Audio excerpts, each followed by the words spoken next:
میں ویلکم کرتا ہوں۔ تو آج ہم ایجوکیشن کر رہے ہیں، معاشرہ اور کمیونٹی، چھٹا چیپٹر ہے تعلیم، معاشرہ اور کمیونٹی۔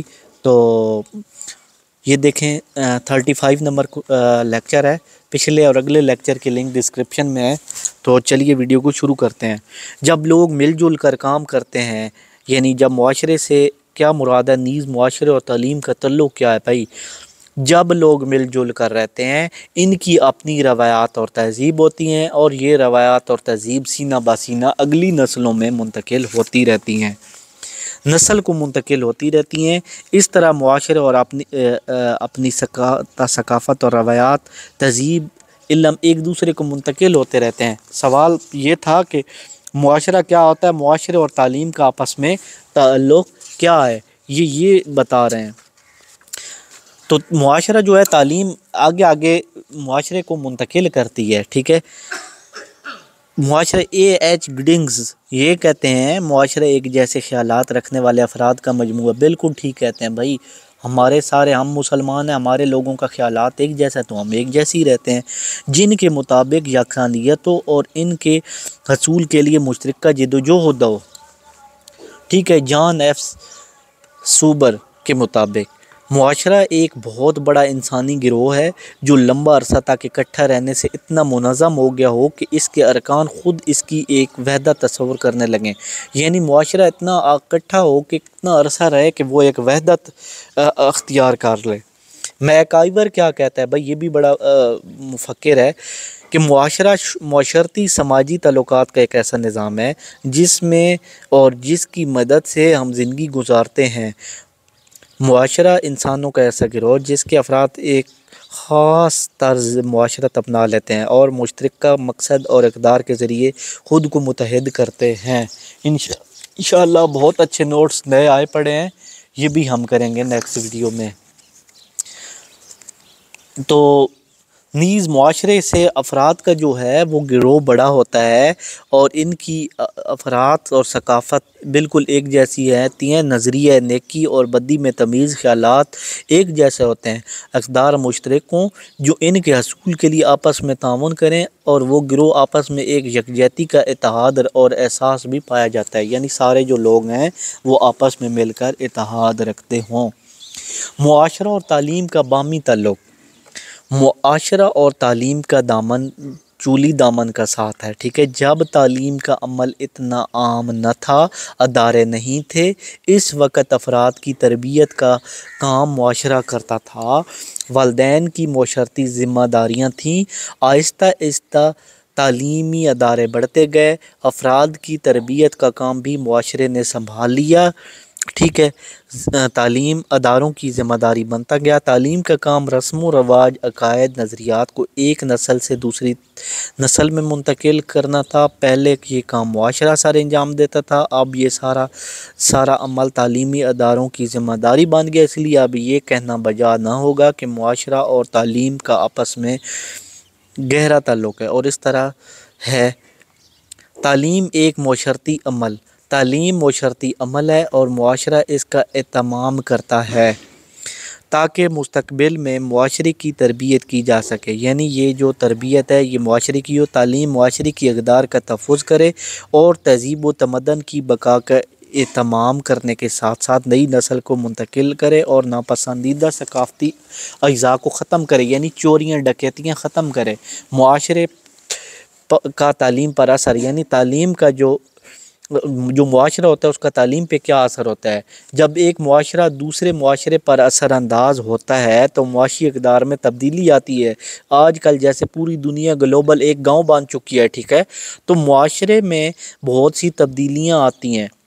اس طرح معاشرے کی تہذیب و تمدن ثقافت میں تبدیل ہو جاتی ہے۔ جیسے اب ایک طرف سے بال کٹواتے ہیں انڈیا کے لوگ وہ فلموں میں، تو اب پاکستان میں بھی بچے ایسے کر رہے ہیں۔ یہ تبدیلی تعلیم پر اثر کرتی ہے۔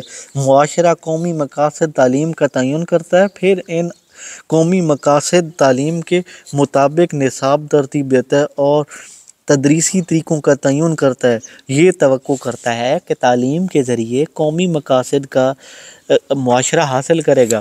معاشرہ یہ توقع کرتا ہے کہ نصاب کے ذریعے معاشرے کے معاشرتی تقاضوں اور رجحانات کے مطابق نتائج حاصل ہوں گے۔ اچھے اور مہذب معاشرے یہ چاہتے ہیں بچوں میں ایسے احساسات اور جذبات پرورش پائیں کہ ان سے انسانیت، اخوت، محبت، انصاف، خود اعتمادی ہو۔ یعنی جو اچھے معاشرے ہیں وہ چاہتے ہیں کہ بچوں میں احساس ذمہ داری ہو، انصاف کریں، عدل کریں۔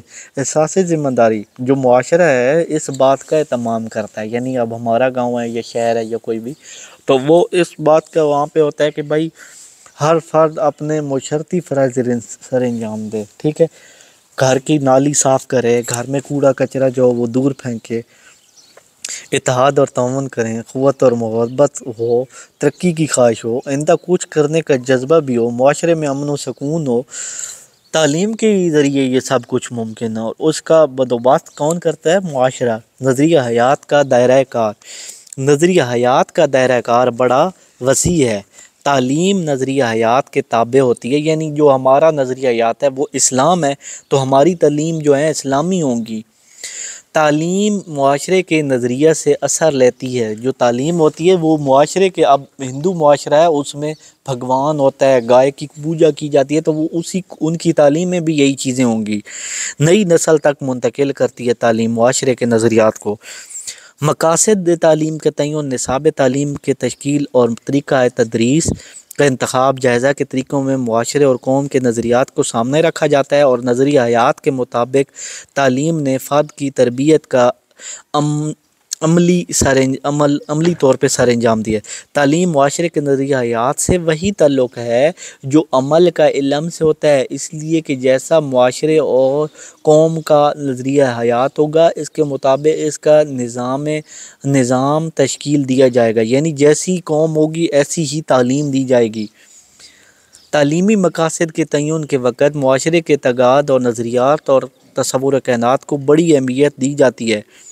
تعلیمی مقاصد کا تعین، یعنی جو تعلیم دی جاتی ہے بھائی اس کا کوئی مقصد بھی ہونا چاہیے۔ انسان کو اعلیٰ درجے کا حیوان سمجھتا ہے، ارسطو کہتا ہے بھائی کہ انسان اعلیٰ درجے کا حیوان ہے، اس کے نزدیک تعلیم اعلیٰ درجے کا انسان بناتی ہے، اس کے نزدیک تعلیم کا اعلیٰ تصور ہے، اعلیٰ ترین انسان بنانا ہے، ٹھیک ہے۔ مقصد انسانی جسمانی صلاحیتوں کو ترقی دینا ہے، اس کی جبلی خواہشات کی تسکین۔ اس کے نزدیک انسان کو جو ہے تعلیم دنیا کی ضروریات کا تربیت کا ذریعہ بناتی ہے، جبکہ مقاصد تعلیم اور نظام تعلیم اس دنیاوی ضرورت کے مطابق ترتیب پاتے ہیں، ٹھیک ہے۔ تو تعلیم معاشرے کو بدل دیتی ہے، تعلیم کے تبدیل ہونے سے معاشرہ بھی تبدیل ہو جاتا ہے۔ معاشرتی تبدیلیاں تعلیم کو تبدیل کرتی ہیں، تعلیمی تبدیلیاں معاشرے کو بدل دیتی ہیں، یعنی تعلیم معاشرے کو بدلتی ہے، معاشرہ تعلیم کو۔ جیسا کہ کسی معاشرے کا تعلیم ہوگا ویسے ہی اس کی تہذیب اور ثقافت ہوگی، اور جیسی کسی معاشرے کی تہذیب اور ثقافت ہوگی ویسے ہی معاشرہ تشکیل پائے گا۔ اس کے لیے معاشرے اور تعلیم کا چولی دامن کا ساتھ ہے اسلامی نظریہ حیات اور اسلامی معاشرہ۔ اسلامی نظریہ حیات کے تابع ہے۔ اس معاشرے کے لیے اللہ تعالیٰ نے انبیاء مبعوث کیے ہیں، اللہ سے وحی کے ذریعے ہدایت لے کر انسانوں تک پہنچائی ہے، انسانوں کی رہنمائی کی ہے، معاشرے کی ضروریات کے مطابق علم اور تہذیبی روایات سینہ بہ سینہ منتقل ہوتی ہیں، اور جب بھی معاشرے میں بگاڑ پیدا ہوتا ہے تو اللہ تعالیٰ انسانی کی رہنمائی کے لیے انبیاء مبعوث فرماتے ہیں۔ اسلامی نظریہ حیات کے مطابق علم کا سرچشمہ اللہ کی ذات ہے، قرآن اور حدیث کی شکل میں ہمارے پاس موجود ہے، یعنی قرآن و حدیث کی صورت میں ہمارے پاس موجود ہے۔ اجتماعی نظم و ضابطہ اور معاشرہ، اجتماعی نظم و ضابط کے بغیر معاشرہ قائم نہیں ہو سکتا۔ تعلیم افراد اور معاشرہ میں سیاسی شعور پیدا کرتی ہے، انہیں اپنے قومی اور ملکی مفادات سے آگے کرتی ہے، ساتھ انہیں بین الاقوامی رجحانات سے بھی روشناس کراتی ہے۔ یہی وجہ ہے کہ انسان میں اس شعور کی آگاہی سے امریتوں اور بادشاہوں کا خاتمہ ہوتا ہے اور دنیا میں جمہوریت کا عمل بڑھتا ہے، انسانی حقوق کا بول بالا ہوتا ہے۔ جمہوریت اور تعلیم۔ تعلیم افراد میں جمہوری رویے پیدا کرتی ہے، ہر شہری کو اپنے حقوق و فرائض سے آگاہ کرتی ہے، ان کی شہریت کی تربیت کرتی ہے، انہیں معاشرے کا مفید رکن بناتی ہے۔ جہاں تعلیم کی کمی ہو وہاں جنگل کا قانون بن جاتا ہے، لوگوں کے حقوق برباد ہو جاتے ہیں، خود غرض سیاستدان پیدا ہو جاتے ہیں اور ملک کو لوٹ لیتے ہیں، جیسے ہمارے ملک میں ہو رہا ہے۔ گنجا نواز شریف ملک کو لوٹ کے لندن بیٹھا ہوا ہے۔ پاکستان اور تعلیم۔ ہمارے ہاں تعلیم بغیر مقصد کے جاری ہے، جس تعلیم کا مقصد ہی واضح نہ ہو، کیسے معاشرہ امن کا قائم، یعنی جو ہمارا معاشرہ ہے پاکستان میں، اس تعلیم کا کوئی مقصد ہی نہیں ہے۔ ہم مسلمان ہیں، ہمارا دین اسلام ہے، ہمارے پاس قرآنی دستور حیات ہے، اس کے مطابق تعلیم دی جائے تو اسلامی فلاحی مملکت عمل میں آئے گی۔ ہماری تعلیم کا مقصد یہ ہونا چاہیے کہ وہ طالبہ میں مسلمان اور پاکستانی ہونے کا جذبہ پیدا کرے، صوبائی اور لسانی تعصبات کا خاتمہ کریں۔ کوئی کہتا ہے میں بلوچی ہوں، کوئی کہتا ہے میں سندھی ہوں، کوئی میں فلانا ہوں ڈھنگانا ہوں، یہ چیزیں نہیں ہونی چاہیے۔ اخوت اور محبت ہو، معاشرے کا استحکام ہو، لوگ آپس میں ملیں، خون ریزی نہ ہو، رسول پاک کے طریقوں کے مطابق زندگی بسر کریں۔ فرد کی نشو و نما میں تعلیم کا کردار۔ فرد کی نشو و نما سے ہی اس کی نشو و نما کا عمل شروع ہو جاتا ہے۔ بندہ پیدا ہوتا ہے تو اس کی نشو و نما کا عمل شروع ہو جاتا ہے۔ اس کی نشو و نما میں تعلیم کا بڑا اہم کردار رہتا ہے۔ ماں کی گود سے لے کر قبر تک بندہ یہ چیزیں سیکھتا ہے۔ جس ماحول میں آنکھ کھولتا ہے اس ماحول کو اپناتا ہے۔ بندہ چوری ڈکیتی والے ماحول میں کھلے گی آنکھ تو اس طرح کا ماحول اپنائے گا، پٹھانوں والے میں کھلے گا تو پٹھانوں میں، انگریزوں والے کھلے گا تو انگریزوں میں، پنجاب میں کھلے گی آنکھ تو پنجاب میں پیدا ہوگا، تو اسی طرح کا نظام اس نظریہ حیات کو حصہ بنا لیتا ہے۔ تعلیم افراد کی ترقی میں بڑا اہم کردار ادا کرتی ہے۔ معاشرت پسند، وہ معاشرے میں ہر اس چیز کو پسند کرتا ہے جس کو معاشرہ پسند کرتا ہے۔ یعنی ہم اب کپڑے پہننا پسند کرتے ہیں تو معاشرہ کپڑے پہننا پسند کرتا ہے۔ اب انگریزوں میں ننگے گھومتے ہیں، آدھے کپڑے ہوتے ہیں تو وہ اس طرح کے کپڑے پسند کرتے ہیں، تو وہ اس طرح کا معاشرہ رکھتے ہیں۔ جس کو معاشرہ پسند نہیں کرتا وہ وہی مذہب اختیار کرتا ہے۔ جس کے والدین کا مذہب ہوتا ہے، اس کا پہلا مدرسہ اس کا گھر ہوتا ہے، پہلا سکول اس کا گھر ہوتا ہے، وہ معاشرت پسند ہوتا ہے کیونکہ معاشرے کے ساتھ چلتا ہے۔ اب ہمارے والدین نے ہمیں سکھایا کہ بھائی اس طرح کپڑے پہننے ہیں، بڑوں کا ادب کرنا ہے، اپنے سے بڑوں کو چاچو ماموں کہہ کے بلانا ہے، تو ہم بھی اس طرح کرتے ہیں۔ سیرت تعمیر، فرد جس معاشرے میں زندگی گزار رہا ہوتا ہے وہ معاشرے کا اصل قبول کرتا ہے۔ وہ ماں باپ، بہن بھائیوں، دوستوں اور اساتذہ کو کرتا ہے۔ سکول کا خوشگوار ماحول، نصاب، بہتر تعلیمیں اور ہم نصابی سرگرمیاں بھی اس میں حصہ پاتی ہیں، دوستوں اساتذہ سے بھی متاثر ہوتا ہے، اس کی عادات کو اپناتا ہے۔ سکول کا خوشگوار ماحول، نصاب، بہترین تدریسی طریقے اور ہم نصابی سرگرمیوں اس کی نشو و نما پر اثر انداز ہوتی ہیں۔ اساتذہ کو اپنا کردار بہت بہتر بنانا ہوگا کیونکہ طالب علم استاد کی مدد کے بغیر کوئی اپنا کام نہیں کر سکتا۔ استاد کو طالب علموں سے شفقت سے پیش آنا چاہیے تاکہ اس کا کردار اچھا و صاف۔ انسان تعلیم کے بغیر جسمانی نشو و نما پا سکتا ہے اور وہ بھی زندہ بھی رہ سکتا ہے، مگر جو اس کی روح ہوگی وہ تعلیم کے بغیر اچھی نہیں رہ سکی۔ بندہ پیدا ہو جاتا ہے، بڑا بھی ہو جاتا ہے، سارے کام ہو جاتے ہیں، لیکن تعلیم کے بغیر کچھ بھی نہیں ہے۔ فروغ علم اور خواندگی، یعنی تعلیم کو فروغ دینا اور خواندگی۔ فروغ تعلیم اور خواندگی سے معاشرتی ترقی نمو پاتی ہے۔ معاشی اور معاشرتی ترقی اور مفادات میں بہتری تعلیم کے ذریعے ہی ممکن ہے۔ جن ممالک میں شرح خواندگی بہتر ہے وہ آگے ہیں اور جن میں شرح خواندگی پیچھے ہے وہ پیچھے ہیں۔ تو سائنس اور ٹیکنالوجی کا دور ہے، سائنس اور ٹیکنالوجی کے بغیر ترقی ممکن نہیں ہے۔ روزگار کے موقع،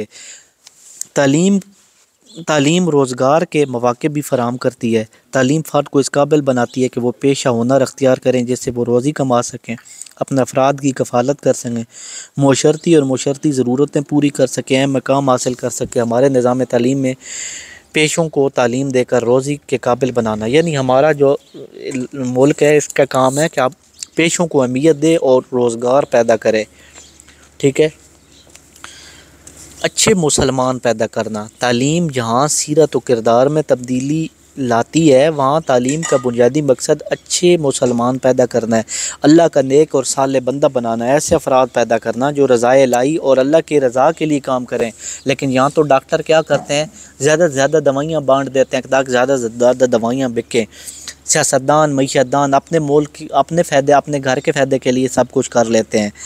وہ شعبہ کے ماہر ہونے کے ساتھ ساتھ اچھا مسلمان ہو اور تب بھی وہ فلاح پا سکتا ہے۔ انگلینڈ، امریکہ اور ان ممالک نے ہمارے قرآن پاک کو سمجھ لیا ہے اور وہ اس پہ چل رہے ہیں، اور ہم لوگ قرآن پاک کے خلاف چل رہے ہیں اور ہم آج کل انہی کے محتاج ہیں۔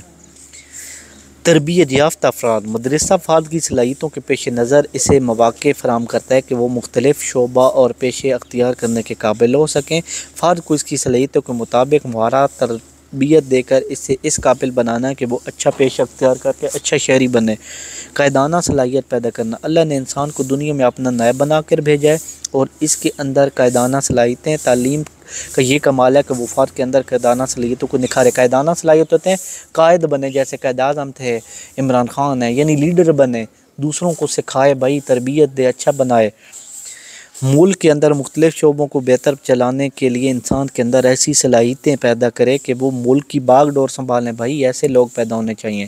تو اب چاہتا ہوں آپ سے اجازت اسی ویڈیو کے ساتھ، اللہ حافظ۔ نیکسٹ ویڈیو میں ہم کریں گے شہزادوں چیپٹر نمبر 7 جس کا نام ہے رہنمائی اور مشاورت۔ آپ نے ہمارے ساتھ جڑے رہنا ہے۔ اسی ویڈیو کے ساتھ اجازت چاہتا ہوں، اللہ حافظ۔